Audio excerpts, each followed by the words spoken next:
하나님은 우리의 여호와가 되셔서 우리가 어디에 있든지, 우리가 어떤 상황에 있든지 우리를 돌아보시며 함께 하시며 동행하시고 인도하시는 줄로 믿습니다. 여호와 하나님, 우리를 떠나지 아니하시고 눈동자같이 저희들을 지키시는 그 하나님이 계시기에 오늘 우리의 삶은 결코 힘들고 어렵지만 그 하나님 때문에 승리할 수 있는 줄로 믿습니다. 오늘도 주님, 저희들로 하여금 이 자리에 불러주셔서 하나님 앞에 예배하게 하신 하나님, 주님의 음성을 듣게 하옵소서. 세상에서 들려오는 온갖 소리가 수없이 들리지만 아무리 들어도 우리에게 소망을 주지 않습니다.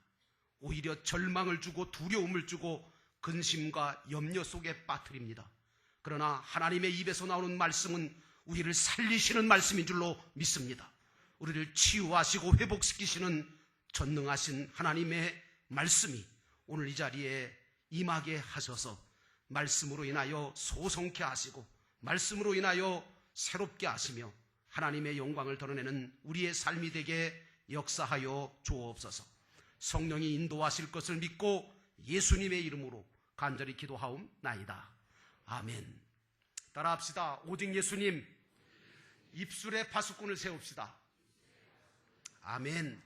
오늘도 더워져가는 날씨 가운데서도 변함없이 주님 앞에 나와 마음과 뜻과 정성을 다하여 예배하시는 여러분 모두의 인생과 가정과 범사 위에 우리 주 예수 그리스도의 은혜와 평강이 넘치시기를 주의 이름으로 축원합니다. 오늘 말씀의 제목은 아무에게도 말하지 말라. 제목이 조금 이상하죠. 그러나 이것은 분명히 예수님께서 제자들에게 하신 말씀입니다. 아무에게도 말하지 말라. 예수님께서 변화산상에서 놀라운 변화의 모습을 세 제자에게 보여주셨습니다. 아울러서 예수님만 보여주신 게 아니라 죽은 자가 되어서 무덤 속에 있는 줄 알았던 그 율법의 대표자인 모세도 보여주시고 선지자들이 다시 오리라고 한 그 엘리야가 예수님과 함께 변화산상에서 셋이서 모여서 변화된 모습으로 대화하는 놀라운 광경을 제자들에게 보여주셨습니다. 보여주시고 난 다음에 뭐라고 하시느냐 하면 너희들이 이 본 광경과 이 사실들을 내가 십자가에서 죽고 다시 살아나서 부활하기 전까지는 아무에게도 말하지 말아라 하고 제자들에게 명령을 내리십니다. 여러분 그렇잖아요. 사람은요 하고 싶은 말 다 하고 살 수는 없어요. 여러분들도 하고 싶은 얘기가 많은데 지금 못하고 계신 거 있죠? 저도 그래요. 사람은 어쨌든 하고 싶은 말을 다 하고 살 수는 없어요. 그렇다고 해서 해야 될 말까지 안 하고 사는 것은 또 잘못된 거예요. 그러므로 우리 기독교인들은 해야 할 말은 하되 하지 말아야 될 말은 절대로 하지 말고 말해야 할 때에 말할 수 있는 지혜와 용기를 가지고 살아야 될 줄로 믿습니다. 그게 크리스찬들이다. 자, 그렇다면 오늘 예수님께서는 왜 제자들에게 다른 사람에게 아무 말도 하지 말아라 하고 이렇게 명령을 내리셨을까? 첫 번째로 예수님께서 아무에게도 이르지 말라 이 말씀을 한번 여러분과 함께 생각해 보고자 합니다. 9절에 보니까 그들이 산에서 내려올 때 예수께서 명하여 이르시되 인자가 죽은 자 가운데서 살아나기 전까지는 본 것을 아무에게도 이르지 말라 하시니 라고 되어 있습니다. 사랑하는 성도 여러분, 예수님께서 변화산상 위에서는 너희는 저의 말을 들으라 하고 하나님께서 명령을 하시더니 오늘은 아무에게도 이르지 말라 이렇게 말씀하시는 거예요. 이 말씀을 통해서 우리가 받은 교훈은 뭐냐 하면 들어야 될 때가 있고 말해야 될 때가 따로 있구나. 이 사실을 우리가 깨달아야 됩니다. 예수님의 변화를 본 제자들은 얼마나 신비로웠겠어요. 얼마나 신기한 체험이었겠어요. 전무후무한 놀라운 부활의 모습을 가지고 세 사람이 쓴 그 놀라운 광경을 체험하고 경험했는데 이걸 어떻게 다른 사람한테 말하지 않고 견딜 수 있겠습니까? 마치 임금님 귀가 당나귀 귀인데 임금님기는 당나귀기다 말하지 못하게 하는 것처럼 답답하지요. 그러나 예수님께서는 말하지 말라는 거예요. 하나님의 뜻이 이루어질 때까지는 아무에게도 말하지 말라고 명령 내리십니다. 그런데 여러분, 나중에는 어떻게 됐습니까? 하나님의 뜻대로 예수님이 십자가에서 죽으시고 그리고 다시 부활하신 다음에는 예수님은 제자들에게 명령하십니다. 너희는 이제 담대히 나가서 세상에 내가 부활했음을, 이 복음을 온 백성에게 전하라 하고 명령을 내리십니다. 예수님께 있어서는요, 예수님 입장에서 보면 십자가를 지고 죽으셔야 되는 거예요. 그리고 다시 살아나셔서 부활의 산 소망을 저와 여러분에게 주셔야 되는 거예요. 이게 예수님이 오신 목적이고 하나님께 받은 가장 중요한 사명이었던 겁니다. 그런데 이 세 제자들이 변화산상에서 영광스러운 부활의 모습을, 그 변화된 모습을, 그 광경을 다 봤잖아요. 그래서 만약에 그 영광의 모습을 떠들어대면 두 가지 역사가 일어나는 거예요. 하나는 예수님께서 십자가를 지고 죽어야 되는데 이 사명을 감당하지 못하게 걸림돌이 되거나, 아니면 다른 제자들과 모든 무리들이 이 이야기를 듣고 신앙이 잘못돼서, 우린 십자가 필요 없다, 예수님도 십자가 지지 말고 우리도 십자가 질 필요 없습니다, 지기 싫습니다, 우리는 오직 영광만 받겠습니다 하는 잘못된 신앙을 갖게 된다는 말씀입니다. 그러므로 사랑하는 성도 여러분, 여러분의 믿음은 십자가 없이 영광만 바라보는 신앙 되지 않기를 주의 이름으로 축원합니다. 사람이 세상을 살아가면서 무엇이든지 다 알아야 되는 건 아니에요. 여러분, 혹시 세상 살아가면서 다 알고 살아가십니까? 어떤 일은요, 차라리 모르는 것이 나아요. 특별히 신앙이 미숙할 때는 오히려 알아서는 안 될 것들이 많습니다. 아는 것보다 모르는 것이 어떤 때는 더 은혜로운 때가 있어요. 그래서 세상 사람들은 그러잖아요. 알면 다친다고. 여러분, 나라의 일을 국민들이 다 할 필요 있을까요? 없어요. 만약에 나라의 일을 우리 대통령이 지금 알고 보고 듣고 그리고 정보를 듣는 그 모든 걸 우리 국민들이 다 안다고 생각해 보세요. 아마 불안해서 잠잘 사람 하나도 없을 거예요. 교회도 마찬가지입니다. 목사님만 알아야 될 일이 있고요, 장로님만 알아야 될 일이 있고요, 온 성도가 다 같이 알고 기도해야 될 일이 있는 거예요. 가정에도 부모만 알아야 될 것이 있고 자식들도 같이 알아야 될 일들도 있는 겁니다. 영적으로 볼 때 하나님만 아셔야 될 것을 만약에 우리가 그걸 알려고 하거나 아니면 그걸 진짜 알아낸다면 아마도 저와 여러분은 다 미쳐버리거나 공포와 두려움으로 살 수밖에 없을 겁니다. 여러분, 그것을 여실히 증명한 게 뭐냐? 창세기의 선악과 사건입니다. 여러분, 하나님께서 에덴 동산의 중앙에다가 선악과를 딱 놓으시고 이거 절대 먹지 마라, 먹으면 죽는다 하고 명령을 내리십니다. 왜 그러십니까?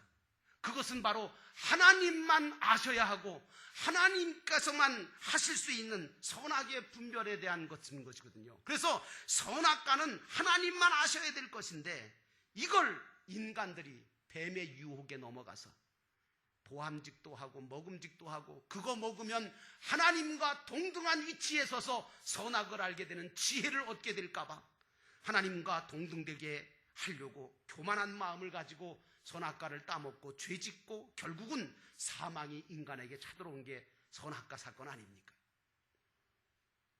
오늘 세 제자만 알아야 할 일을 만약에 다른 제자들에게 다 알린다면 아마도 시기와 질투가 일어날 거예요. 왜냐? 왜 예수님은 너희들만 데리고 올라갔고 왜 너희들만 알고 있느냐? 다툼이 일어나겠죠. 또 신앙의 방향과 목적이 잘못돼서 타락하기도 하고 하나님의 영광을 가리는 역사가 반드시 일어납니다. 그러므로 여러분, 신앙은요, 십자가 없이 영광만 바라보는 신앙은 잘못된 신앙입니다. 예수님은 인류를 구원하시려고 이 땅에 오신 구세주시지 세상적이거나 정치적인 구세주이거나 어떤 우리의 사업이나 직장이나 일을 잘 되게만 해주기 위해서 오신 구세주가 결코 아니에요. 그런데 예수님의 고난과 죽음은 체험하지 않으려고 하고 막바로 변화산상의 그 놀라운 부활의 영광스러운 모습만 보고 듣게 되어지고 그것만 바라보게 되어지면 어떻게 되느냐? 베드로와 똑같아진다. 여기가 좋사오니 내가 초막셋을 여기서 짓고 나도 여기서 영원히 거하고 싶습니다. 안일한 신앙이 되고 만다. 아니면 예수님을 이용해서 세상 명예나 정치적인 욕심을 채우려고 하거나 온갖 잘못된 신앙의 운동이 일어날 것이 분명해집니다. 오늘날도 그렇잖아요. 예수를 이용해서 물질과 명예와 온갖 세상적인 욕망을 채우는 운동이 성도와 성도 간에 일어나고 교회 안에 일어나고 지방 안에 일어나고 교단 안에 얼마나 많이 일어나는지 모릅니다. 교회도 제가 목회를 해보니까 교회 안에서도 희생도 하지 않고 헌신도 제대로 하지 않는 사람들이 더 말이 많아. 그래서 교회를 시끄럽게 만드는 경우가 많이 있습니다. 진짜 헌신하고 진짜 희생하시는 분들은요 말씀 안 하십니다. 그러므로 여러분의 신앙은 십자가 없이 영광만 바라보는 신앙 되지 않기를 주의 이름으로 당부를 드립니다. 두 번째로 여러분에게 말씀드리려고 하는 것은 예수를 이용하려고 하지 말고 믿으라는 말씀입니다. 9절에 보니까 인자가 죽은 자 가운데서 살아나기 전에는 본 것을 아무에게도 이르지 말라 이렇게 말씀하십니다. 만약에요 예수님이 고난받고 죽으시고 부활하시기 전에 신비한 변화와 죽었던 모세와 엘리야를 보았다는 사실을 떠벌리게 되어지고 말하게 되어지면 어떻게 되느냐? 사람들은 예수님을 더 이용해 먹으려고 할 거예요. 예수님께 별의별 요구를 다 할 거란 말이에요. 실제로 이런 사실을 몰랐음에도 불구하고 여러분 아시죠? 예수님의 제자 야고보와 요한의 어머니가 어느 날 예수님께 찾아오잖아요. 그래서 여자야 내가 뭘 원하느냐? 그랬더니 예수님께 이 어머니가 뭐라 그럽니까? 저기 제 두 아들이 있지 않습니까? 야고보하고 요한이요. 예수님께서 장차 왕이 되시면 한 놈은 우의정 삼아주시고 한 놈은 좌의정 삼아주세요. 예수님을 이용해서 출세해 보겠다는 거죠. 여러분 가룟 유다 아시죠? 예수님을 팔아먹은 사람 아닙니까? 왜 예수님을 팔았다고 생각하십니까? 유다는요 사실은 가장 예수님과 가까이서 돈 보따리 들고 예수님을 쫓아다녔던 사람입니다. 예수님을 보니까 예수님이 말씀 한마디로 바다를 잔잔케 하시질 않나, 죽은 나사로를 살리질 않으시나, 오병이어로 5,000명 먹이는 기적을 일으키지 않나, 온갖 병자를 다 고쳐주시는 모습을 봤어요. 못 본 거 아니에요. 근데 기적을 많이 체험했다고 믿음 좋은 거 아니더라고요, 제가 보니까. 근데 여러분, 오늘 이 가룟 유다의 생각은 무슨 생각이냐? 이렇게 능력 있고 이렇게 강한 분이 판다고 해서 팔리겠는가? 잡혀 죽으시기나 하겠는가? 누가 잡는다고 잡히기나 하겠는가? 누가 죽인다고 죽이기나 하겠는가?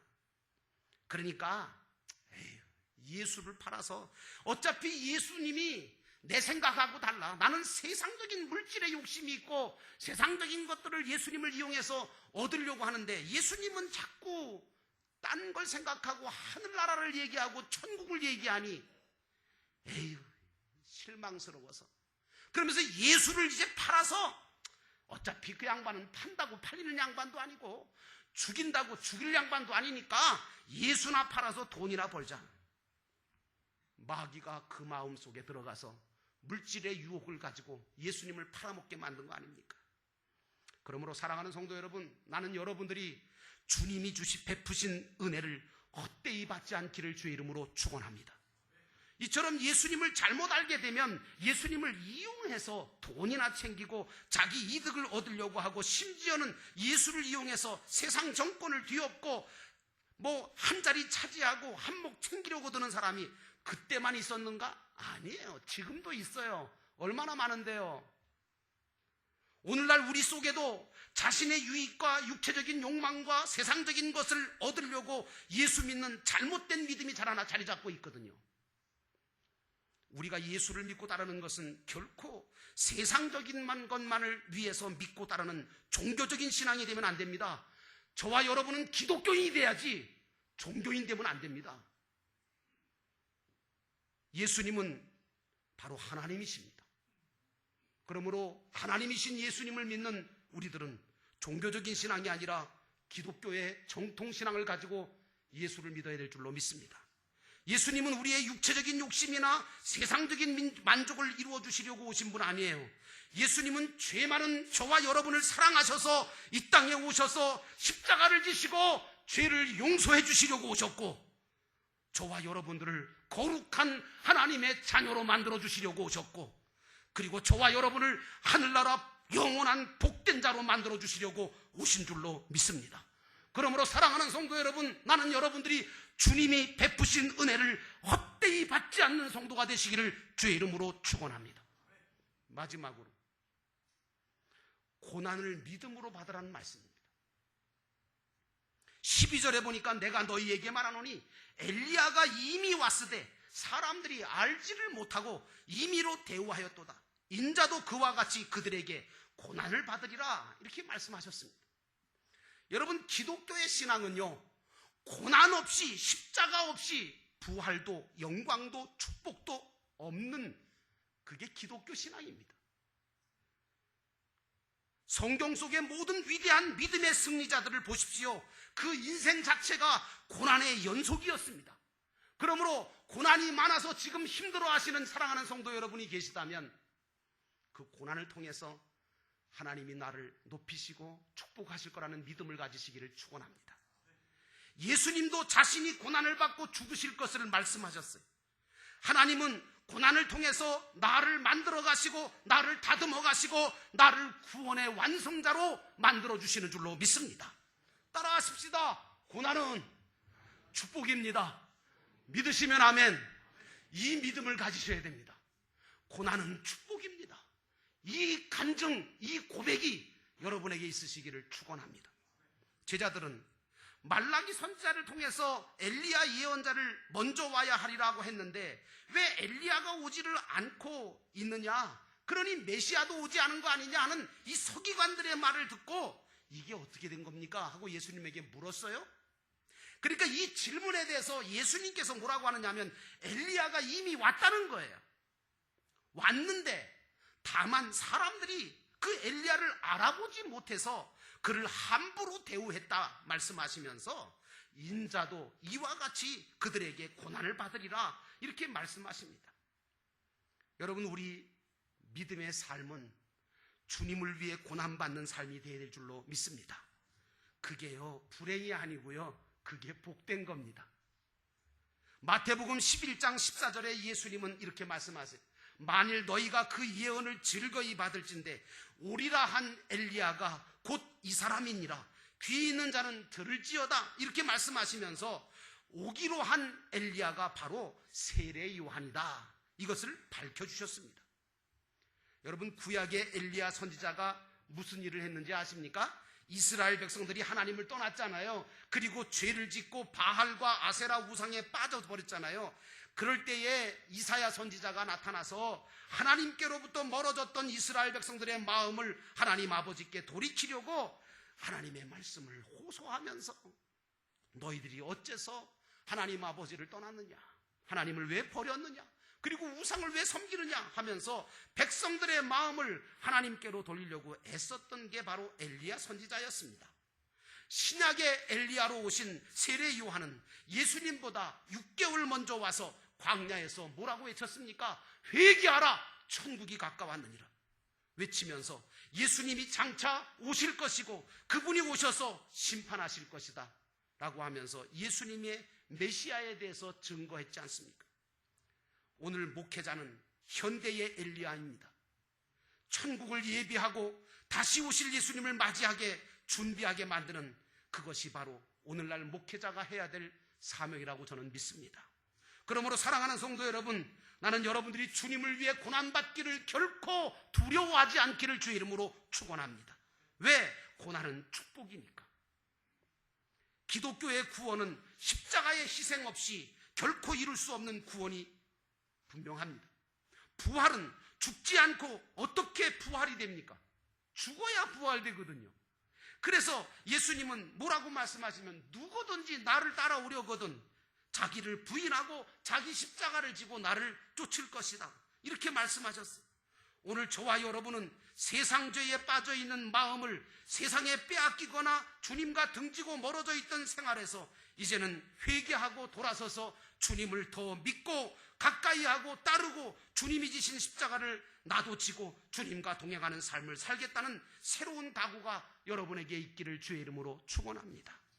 그리스도인은, 그래서요, 제가 목회를 해보니까, 제가 신앙생활 해보니까 그리스도인은요, 주님 때문에 당하는 고난을 두려워해서는 안 된다.